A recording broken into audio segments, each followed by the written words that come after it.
نبدأ بسم الله ونصلي على الرسول. أول حاجة كده هنحضرها أي وزن بقى فراخ طبعا وأي كمية.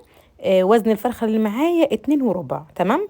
معايا بصلاية بشراها أو منعماها مع رشة ملح ورشة فلفل، ودعكت كده الفراخ وقلبهم من جوه وتحت الجلد كمان، وسبتهم كده على ما أعمل الخلطة. معايا شوية سمنة بلدي وشوية زيت، هشوح فيهم بقى الكبد والقوانص بتاعة الفراخ، وبعد كده اضيف بصل كده ناعم، وننزل بقى كده بالتوابل، فلفل اسود، بهارات محشي، كمون، كزبره، بشره من جوز الطيب، وحبهان ناعم. نديهم بقى كده تقليبه مع بعض، وغسله رز ومصفياه. نشوحه كده حاجه بسيطه. معاه معلقتين صويا صوص لو موجود، مش موجود خلاص، هو بيعزز اللون مش اكتر. وفلفل بقى بارد على فلفل حامي، وسقسقها ميه مغليه، يعني يعتبر نص كوبايه كده او كوبايه، يعني سقسقه خالص للرز على نار عاليه تشرب السقسقه بتاعه الميه. اروح جايه طافيه النار. طبعا حطيت الملح وظبطت الحدق بتاعها.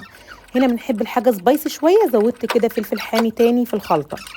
من تحت الجلد كده بعمل فرشه رقيقه، مش بدكها واملى قوي عشان اطق منك. تمام. فانت بتعملي زي فرشه كده تحت الصدر مش اكتر.